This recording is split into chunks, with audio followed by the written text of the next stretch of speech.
Hello friends, कैसे हो?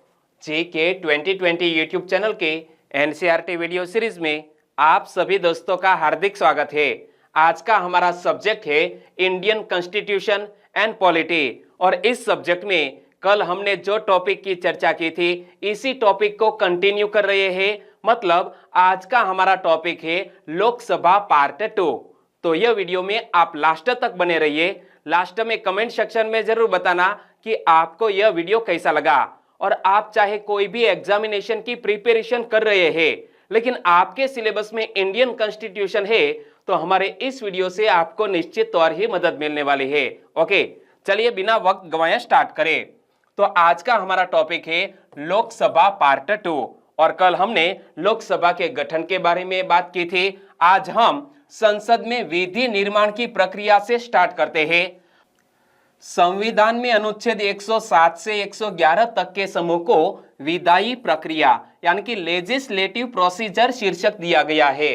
क्या संविधान में अनुच्छेद 107 से 111 तक के समूह को विधायी प्रक्रिया यानी कि लेजिस्लेटिव प्रोसीजर शीर्षक दिया गया है। और कोई भी कानून शुरुआत में विधेयक मतलब बिल होता है और जब विधेयक संसद के दोनों सदनों द्वारा अपेक्षित बहुमत से पारित कर दिया जाता है तो राष्ट्रपति उस पर सहमति प्रदान कर देते हैं और वह अधिनियम मतलब एक्ट बन जाता है। और अधिनियम को ही प्रचलित भाषा में कानून कहा जाता है। क्या कोई भी कानून शुरुआत में विधेयक यानी कि बिल होता है। जब वह विधेयक संसद के दोनों सदनों द्वारा अपेक्षित बहुमत से पारित कर दिया जाता है और राष्ट्रपति उस पर सहमति प्रदान कर देते हैं तो वह अधिनियम यानी कि वह एक्ट बन जाता है और अधिनियम को ही प्रचलित भाषा में कानून कहा जाता है। और संसद में प्रस्तुत किए जाने वाले विधेयक दो प्रकार के होते हैं। क्या संसद में प्रस्तुत किए जाने वाले बिल दो प्रकार के होते हैं। एक प्रकार है सरकारी विधेयक, इंग्लिश में कहे तो गवर्नमेंट बिल्स, और दूसरा प्रकार है गैर सरकारी विधेयक यानी कि प्राइवेट सदस्य विधेयक, इंग्लिश में कहे तो प्राइवेट मेंबर बिल्स। क्या संसद में प्रस्तुत किए जाने वाले दो प्रकार के बिल, एक प्रकार है सरकारी विधेयक, दूसरा प्रकार है गैर सरकारी विधेयक। और सरकारी विधेयक वे हैं जो किसी मंत्री द्वारा पेश किए जाते हैं। मंत्री परिषद के सदस्यों के अलावा किसी भी अन्य सदस्य द्वारा प्रस्तुत विधेयक प्राइवेट सदस्य विधेयक कहलाते हैं, चाहे वह सदस्य सत्तारूढ़ दल का ही क्यों न हो। एक बार फिर से समझ ले कि सरकारी विधेयक वे हैं जो किसी मंत्री द्वारा पेश किए जाते हैं और मंत्री परिषद के सदस्यों के अलावा किसी भी अन्य सदस्य द्वारा प्रस्तुत विधेयक प्राइवेट सदस्य विधेयक कहलाते हैं, चाहे वह सदस्य सत्तारूढ़ दल का ही क्यों न हो। और सदन में गैर सरकारी विधेयक को पेश करने से पहले 1 महीने का नोटिस देना जरूरी होता है। लोकसभा में प्रायः प्रत्येक शुक्रवार को प्राइवेट विधेयकों के लिए कुछ समय देने की परंपरा है। यहाँ दो फैक्ट अच्छी तरह याद रख लेने हैं। एक तो गैर सरकारी विधेयक को पेश करने से पहले 1 महीने का नोटिस देना जरूरी। दूसरा फैक्ट, लोकसभा में प्रत्येक शुक्रवार को प्राइवेट विधेयकों के लिए कुछ समय देने की परंपरा। चलिए अब इस क्वेश्चन का आंसर बताइए। संसद में प्रस्तुत किए जाने वाले विधेयक कितने प्रकार के होते हैं? आपने याद रख लिया है अच्छी तरह, वेल डन। संसद में प्रस्तुत किए जाने वाले विधेयक कितने प्रकार के होते हैं? 2 प्रकार के। और दोस्तों यहाँ प्राइवेट विधेयक लिखना मैं भूल गया था, यहाँ कनेक्ट कर लीजिए कि प्राइवेट विधेयक को पेश करने से पहले कितने दिनों का नोटिस देना जरूरी होता है? दोस्तों 30 दिनों का, यानी कि 1 महीने पहले नोटिस देना जरूरी होता है। तो प्राइवेट विधेयक को पेश करने से पहले 1 महीने का नोटिस देना जरूरी होता है। लोकसभा में प्रायः प्रत्येक 21 वार को प्राइवेट विधेयकों के लिए कुछ समय देने की परंपरा है। तो लोकसभा में प्रत्येक सप्ताह में शुक्रवार को प्राइवेट विधेयकों के लिए कुछ समय देने की परंपरा है। किस वार को? शुक्रवार को। अब आगे बात करें साधारण विधेयक की। साधारण विधेयक कानून बनने से पूर्व कई चरणों से गुजरता है जो निम्नलिखित है। क्या साधारण विधेयक कानून बनने से पूर्व कई चरणों से गुजरता है? तो सबसे पहले इसमें बात करें तो 3 वांचन किए जाते हैं। प्रथम वांचन में क्या होता है? तो इस चरण में विधेयक को संसद के किसी भी सदन में प्रस्तुत किया जाता है। इसमें सामान्यतः विधेयक पर कोई चर्चा नहीं होती, सिर्फ सदन की अनुमति प्राप्त की जाती है। क्या प्रथम वाचन में विधेयक को किसी भी सदन में प्रस्तुत किया जाता है? इसमें सामान्यतः विधेयक पर कोई चर्चा नहीं होती, सिर्फ सदन की अनुमति प्राप्त की जाती है। और द्वितीय वाचन महत्वपूर्ण है क्योंकि इसके अंतर्गत विधेयक के सभी उपबंधों पर विस्तृत विचार विमर्श होता है। द्वितीय वाचन के अंतर्गत विधेयक 3 उपचरणों से गुजरता है। एक है साधारण बहस की अवस्था, बाद में दोस्तों समिति का गठन किया जाता है, तो दूसरा है समिति अवस्था, और तीसरा उपचरण है विचार की अवस्था। तो यह हमें दोस्तों याद रख लेना है कि द्वितीय वाचन के अंतर्गत विधेयक के सभी उपबंधों पर विस्तृत विचार विमर्श होता है। द्वितीय वाचन के अंतर्गत विधेयक 3 उपचरणों से गुजरता है।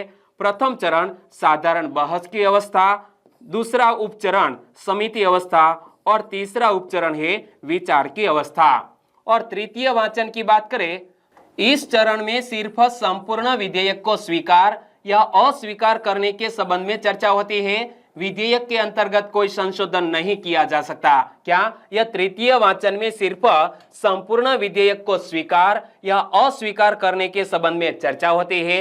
विधेयक के अंतर्गत कोई संशोधन नहीं किया जा सकता। और जब एक सदन विधेयक को पारित कर देता है तो पीठासीन अधिकारी उस पर सहमति प्राप्त करने के लिए उसे दूसरे सदन को प्रेषित करता है, और दूसरे सदन के पास उस विधेयक के संबंध में निम्नलिखित विकल्प होते हैं। क्या दूसरे सदन के पास यह साधारण विधेयक के संबंध में 4 विकल्प होते हैं। पहला ऑप्शन, वह विधेयक को बिना किसी संशोधन के पारित करके प्रथम सदन को वापस भेज सकता है। दूसरा ऑप्शन है, वह विधेयक को कुछ संशोधनों सहित प्रथम सदन को वापस भेज सकता है। तीसरा ऑप्शन है, वह विधेयक को अस्वीकार कर सकता है। और चौथा ऑप्शन, वह यह भी कर सकता है कि विधेयक को पड़ा रहने दे और कोई कार्यवाही न करे। क्या दोस्तों, एक सदन में विधेयक पारित हो जाने के बाद दूसरे सदन में जाने पर दोस्तों 4 ऑप्शन दूसरे सदन के पास होते हैं कि वह विधेयक को बिना किसी संशोधन के पारित करके प्रथम सदन को वापस भेज सकता है। दूसरा ऑप्शन, वह विधेयक को कुछ संशोधनों सहित प्रथम सदन को वापस भेज सकता है। तीसरा ऑप्शन, वह विधेयक को अस्वीकार कर सकता है। और चौथा ऑप्शन, वह यह भी कर सकता है कि विधेयक को पड़ा रहने दे और कोई कार्यवाही न करे। चलिए अब इस क्वेश्चन का आंसर बताइए कि किस वाचन के अंतर्गत विधेयक के सभी उपबंधों पर विस्तृत विचार विमर्श होता है। तो कौन से वाचन में, प्रथम वाचन में, द्वितीय वाचन में या तृतीय वाचन में? आपका आंसर बिल्कुल सही, द्वितीय वाचन के अंतर्गत विधेयक के सभी उपबंधों पर विस्तृत विचार विमर्श होता है। और दूसरे सदन ने बिना संशोधन के विधेयक पारित कर दिया है तो विधेयक दोनों सदनों द्वारा पारित समझा जाता है। यदि दूसरे सदन द्वारा पेश किए गए संशोधनों को पहला सदन खारिज कर दे या दूसरा सदन पहले सदन द्वारा भेजे गए विधेयक को ही खारिज कर दे तो गतिरोध की स्थिति पैदा होती है। क्या दूसरे सदन ने बिना संशोधन के विधेयक पारित कर दिया है तो विधेयक दोनों सदनों द्वारा पारित समझा जाता है। और यदि दूसरे सदन द्वारा पेश किए गए संशोधनों को पहला सदन खारिज कर दे या दूसरा सदन पहले सदन द्वारा भेजे गए विधेयक को ही खारिज कर दे तो गतिरोध की स्थिति पैदा होती है। और इस प्रकार यदि दूसरा सदन 6 महीने तक विधेयक पर कोई कार्यवाही न करे तो भी गतिरोध की स्थिति पैदा हो जाती है। और इस गतिरोध को समाप्त करने के लिए राष्ट्रपति दोनों सदनों की संयुक्त बैठक बुला सकता है। क्या दोस्तों, यदि दूसरा सदन 6 महीने तक विधेयक पर कोई कार्यवाही न करे तो भी गतिरोध की स्थिति पैदा हो जाती है। और इस गतिरोध को समाप्त करने के लिए राष्ट्रपति दोनों सदनों की संयुक्त बैठक बुला सकता है। चलिए आंसर बताइए कि पहले सदन में विधेयक पारित होने के बाद दूसरा सदन कितने महीने तक विधेयक पर कोई कार्यवाही न करे तो गतिरोध की स्थिति पैदा हो जाती है। तो मैंने आपको बताया कितने माह, 6 माह। सही आंसर है ऑप्शन डी, यानी कि पहले सदन में विधेयक पारित होने के बाद दूसरा सदन 6 महीने तक विधेयक पर कोई कार्यवाही न करे तो गतिरोध की स्थिति पैदा हो जाती है। और दोस्तों, राष्ट्रपति गतिरोध की स्थिति में संयुक्त बैठक बुलाते हैं। किसी विधेयक पर गतिरोध को समाप्त करने के लिए दोनों सदनों की संयुक्त बैठक कौन बुला सकता है? मैंने दोस्तों बाद में ही आंसर बता दिया। क्या? किसी विधेयक पर गतिरोध को समाप्त करने के लिए दोनों सदनों की संयुक्त बैठक कौन? हमारे देश के राष्ट्रपति बुला सकते हैं। लेकिन यह संयुक्त बैठक की अध्यक्षता कौन करता है वो आपको पता है, आगे मैं आपको बताने वाला हूं। ओके। और संयुक्त बैठक धन विधेयक तथा संविधान संशोधन विधेयक के मामले में नहीं हो सकती। क्या दोस्तों? संयुक्त बैठक धन विधेयक या संविधान संशोधन विधेयक के मामले में नहीं हो सकती। यह सिर्फ साधारण विधेयक तथा वित्तीय विधेयकों के मामले में ही बुलाई जा सकती है। दोस्तों यह फैक्ट याद रख लेना है कि संयुक्त बैठक धन विधेयक या संविधान संशोधन विधेयक के मामले में नहीं बुलाई जा सकती, सिर्फ साधारण विधेयक तथा वित्तीय विधेयकों के मामले में ही बुलाई जा सकती है। और संसद के दोनों सदनों द्वारा पारित किए जाने के बाद पीठासीन अधिकारी द्वारा प्रमाणित विधेयक राष्ट्रपति के पास भेजा जाता है, क्योंकि उसकी स्वीकृति विधेयक के अधिनियम बनने के लिए अनिवार्य है। क्या? संसद के दोनों सदनों द्वारा पारित किए जाने के बाद पीठासीन अधिकारी, दोस्तों पीठासीन अधिकारी मतलब लोकसभा में पीठासीन अधिकारी बोले तो लोकसभा के अध्यक्ष, और राज्यसभा के पीठासीन अधिकारी दोस्तों हमारे राज्यसभा के सभापति कौन होते हैं? हमारे देश के उपराष्ट्रपति। तो यह सदन के पीठासीन अधिकारी द्वारा प्रमाणित विधेयक राष्ट्रपति के पास भेजा जाता है, क्योंकि उसकी स्वीकृति विधेयक के अधिनियम बनने के लिए अनिवार्य है। राष्ट्रपति की स्वीकृति मिलनी अनिवार्य है। और अनुच्छेद 111 के तहत राष्ट्रपति के पास ऐसे विधेयक के संबंध में 3 विकल्प होते हैं। पहला ऑप्शन कि वह विधेयक को स्वीकार कर सकता है, उसकी स्वीकृति मिलने पर यह विधेयक अधिनियम बन जाता है। क्या? जो बिल है वो एक्ट बन जाता है। और दूसरा विकल्प क्या होता है राष्ट्रपति के पास? वह विधेयक को अपने पास रोक सकता है, और रोकने का अर्थ है जैब वीटो अर्थात पॉकेट वीटो का प्रयोग भी हमारे देश के राष्ट्रपति कर सकते हैं। और तीसरा ऑप्शन क्या होता है कि उसमें संशोधन के कुछ सुझावों सहित उसे संसद के दोनों सदनों को पुनर्विचार के लिए लौटा सकता है। यदि दोनों सदन राष्ट्रपति के सुझावों को स्वीकार या अस्वीकार करते हुए विधेयक को पुनः पारित कर देते हैं तो राष्ट्रपति के पास अनुमति के लिए भेजते हैं, तो राष्ट्रपति उस पर अनुमति देने के लिए बाध्य होता है। क्या दोस्तों? राष्ट्रपति ने किसी विधेयक को दोनों सदनों के पास पुनर्विचार हेतु भेज दिया है, और पुनर्विचार करने के बाद राष्ट्रपति के पास पुनः यह वापस आ जाता है, तो राष्ट्रपति अनुमति देंगे। ओके, चलिए इस क्वेश्चन का आंसर बताइए। अनुच्छेद 111 के तहत राष्ट्रपति के पास साधारण विधेयक के संबंध में कितने विकल्प होते हैं? तो अनुच्छेद 111 के तहत राष्ट्रपति के पास साधारण विधेयक के संबंध में 3 ऑप्शन होते हैं, जो मैंने आपको हाल ही में बताए। और संसद के दोनों सदनों की संयुक्त बैठक किस विधेयक के मामले में नहीं हो सकती? क्या? संयुक्त बैठक किस विधेयक के मामले में नहीं हो सकती? तो धन विधेयक के मामले में संयुक्त बैठक नहीं बुलाई जा सकती, और संविधान संशोधन विधेयक के मामले में भी संयुक्त बैठक नहीं बुलाई जा सकती। तो हमारा आंसर बन जाता है ऑप्शन डी, बी और सी दोनों आंसर आएगा। और आगे दोस्तों धन विधेयक यानी कि मनी बिल्स की बात करें। साधारण विधेयक की बात की, अब धन विधेयक की बात करें तो संविधान के अनुच्छेद 110 में धन विधेयक से जुड़ा हुआ प्रावधान है। संविधान के अनुच्छेद 110 में बताया गया है कि कोई विधेयक धन विधेयक तब माना जाएगा यदि उसमें निम्नलिखित में से कोई एक से अधिक या सभी विषयों से जुड़े प्रावधान होंगे। किसी कर को लगाया जाना, समाप्त किया जाना, परिवर्तित किया जाना या नियमित किया जाना, दोस्तों यह मामला विधेयक में है तो यह विधेयक धन विधेयक कहा जाएगा। भारत सरकार द्वारा धन उधार लेने से संबंधित विधि का संशोधन या विनियमन, भारत की संचित निधि या आकस्मिकता निधि में धन जमा करना, उसमें से धन निकालना या उस धन की अभिरक्षा से संबंधित प्रावधान बढ़ाना, भारत की संचित निधि में से धन का विनियोग, किसी व्यय को भारत की संचित निधि पर भारित व्यय घोषित करना या किसी ऐसे व्यय की रकम को बढ़ाना, भारत की संचित निधि या भारत के लोक लेखा में कोई धन प्राप्त करना या संघ अथवा राज्य सरकारों के लेखों की जांच से जुड़े विषय, और उपरयुक्त बिंदुओं में विनिर्दिष्ट किसी विषय से संबंधित कोई अन्य विषय, यह सभी दोस्तों मामले यदि विधेयक में है तो यह विधेयक धन विधेयक कहा जाएगा। ओके।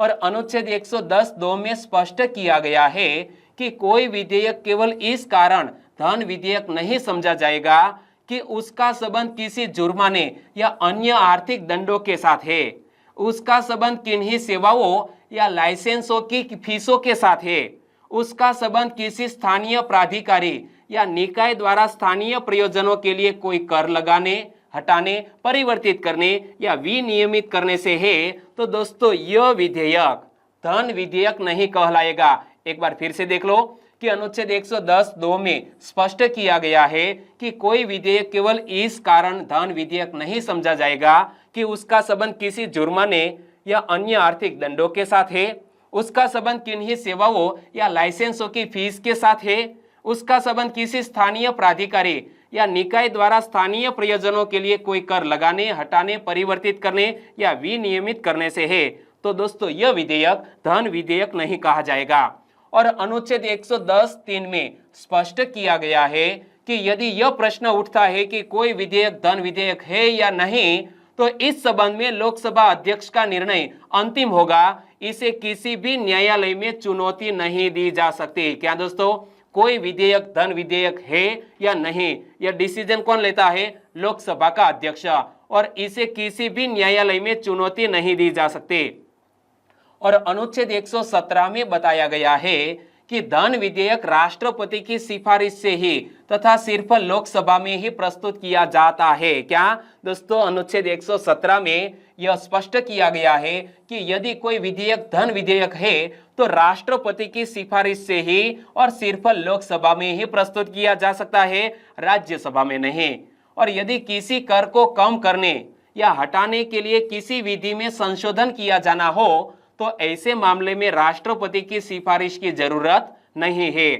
और सभी धन विधेयक सरकारी विधेयक ही होते हैं। दोस्तों यह फैक्ट याद रख लो कि सभी धन विधेयक सरकारी विधेयक ही होते हैं। चलिए इस क्वेश्चन का आंसर बताइए। धन विधेयक से संबंधित प्रावधान संविधान के किस अनुच्छेद में किया गया है? तो धन विधेयक से संबंधित प्रावधान संविधान के अनुच्छेद 110 में किया गया है। और धन विधेयक के संदर्भ में कौन सा कथन सही है? यहाँ 3 सेंटेंस दिए हैं, तीनों को ध्यान से पढ़ना पड़ेगा और पता लगाना है कि कौन सा कथन सही है। पहला कथन पढ़ते हैं कि यह विधेयक राष्ट्रपति की सिफारिश से ही प्रस्तुत किया जाता है। यह बिल्कुल सही है कि धन विधेयक राष्ट्रपति की सिफारिश से ही लोकसभा में प्रस्तुत किया जाता है, और यह विधेयक सिर्फ लोकसभा में ही प्रस्तुत किया जा सकता है, राज्यसभा में नहीं, क्योंकि धन विधेयक है। तो यह कथन भी बिल्कुल सही। और धन विधेयक सरकारी या गैर सरकारी विधेयक होते हैं, तो यहाँ कुछ गलत है, क्योंकि धन विधेयक सिर्फ सरकारी विधेयक ही होते हैं, गैर सरकारी नहीं। तो तीसरा सेंटेंस गलत। और यहाँ हमें पूछा गया है कौन सा कथन सही है? केवल 1 और 2 नंबर का सेंटेंस सही, तो हमारा आंसर बन जाता है ऑप्शन सी। और राष्ट्रपति की अनुमति की बात करें कि कोई भी विधेयक राष्ट्रपति के पास जाता है तो राष्ट्रपति अनुमति कैसे देते हैं? राष्ट्रपति के पास कौन से विकल्प होते हैं? देखो, अनुच्छेद 111 के तहत धन विधेयक के मामले में राष्ट्रपति को यह अधिकार नहीं है कि वह उसे संसद को पुनर्विचार के लिए लौटा सके। क्या? अनुच्छेद 111 के तहत धन विधेयक के मामले में राष्ट्रपति को यह अधिकार नहीं है कि वह उसे संसद को पुनर्विचार के लिए लौटा सके। और उसके पास 2 ही विकल्प होते हैं। पहला विकल्प यह कि वह उस पर स्वीकृति दे दे, और दूसरा यह कि वह विधेयक को रोक ले। साधारणतः वह विधेयक पर स्वीकृति दे देता है। और वित्तीय विधेयक यानी कि फाइनेंशियल बिल की बात करें, दोस्तों हमने साधारण विधेयक की बात की, बाद में धन विधेयक की बात की, अब वित्तीय विधेयक यानी कि फाइनेंशियल बिल की बात करें। वित्तीय विधेयक उन सभी विधेयकों को कहते हैं जिनका संबंध वित्त से जुड़े मामलों से होता है, जैसा कि सरकार के राजस्व या व्यय से संबंधित विधेयक, किसी कर को लगाना या उसमें परिवर्तन करना आदि वित्तीय विधेयकों के सामान्य विषय है। क्या? वित्तीय विधेयक उन सभी विधेयकों को कहते हैं जिनका संबंध वित्त से जुड़े मामलों से होता है, जैसा कि सरकार के राजस्व या व्यय से संबंधित विधेयक, किसी कर को लगाना या उसमें परिवर्तन करना आदि वित्तीय विधेयकों के सामान्य विषय है। और हर धन विधेयक वित्तीय विधेयक होता है, किंतु हर वित्तीय विधेयक धन विधेयक नहीं होता। क्या? हर धन विधेयक वित्तीय विधेयक होता है, किंतु हर वित्तीय विधेयक धन विधेयक नहीं होता। वित्तीय विधेयक के संबंध में राष्ट्रपति विधेयक को स्वीकृति भी दे सकता है, रोक भी सकता है, और चाहे तो संसद को कुछ सुझावों के साथ पुनर्विचार के लिए वापस भी भेज सकता है।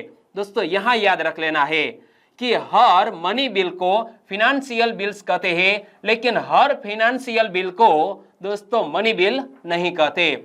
और वित्तीय विधेयक के संबंध में राष्ट्रपति विधेयक को स्वीकृति भी दे सकता है, रोक भी सकता है, और चाहे तो सदन को कुछ सुझावों के साथ पुनर्विचार के लिए वापस भी भेज सकता है। चलिए आंसर बताइए, वित्तीय विधेयक के संदर्भ में कौन सा कथन सही है? यहां दोस्तों हमें 3 सेंटेंस दिए हैं, तीनों को ध्यान से पढ़ना पड़ेगा कि हर धन विधेयक वित्तीय विधेयक होता है, यह बिल्कुल सही है जो मैंने आपको हाल ही में बताया। हर वित्तीय विधेयक धन विधेयक होता है, यह गलत है। राष्ट्रपति वित्तीय विधेयक संसद को कुछ सुझावों के साथ पुनर्विचार के लिए वापस भी भेज सकता है। जी हां दोस्तों, यह वित्तीय विधेयक है।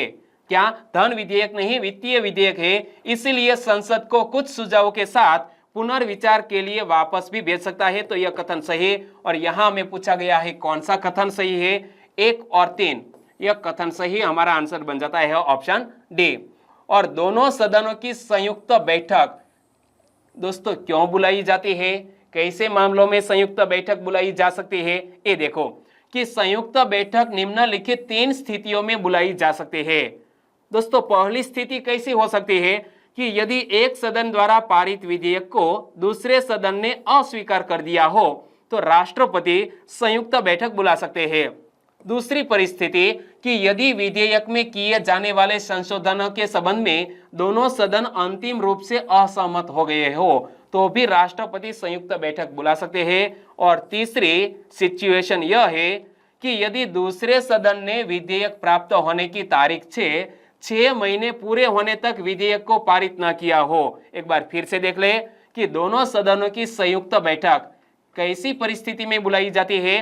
तो यदि एक सदन द्वारा पारित विधेयक को दूसरे सदन ने अस्वीकार कर दिया हो, यदि विधेयक में किए जाने वाले संशोधनों के संबंध में दोनों सदन अंतिम रूप से असहमत हो गए हो, और तीसरी सिचुएशन कि यदि दूसरे सदन ने विधेयक प्राप्त होने की तारीख से 6 महीने पूरे होने तक विधेयक को पारित न किया हो। चलिए अब इस क्वेश्चन का आंसर बताइए कि दोनों सदनों की संयुक्त बैठक किस परिस्थिति में नहीं बुलाई जाती?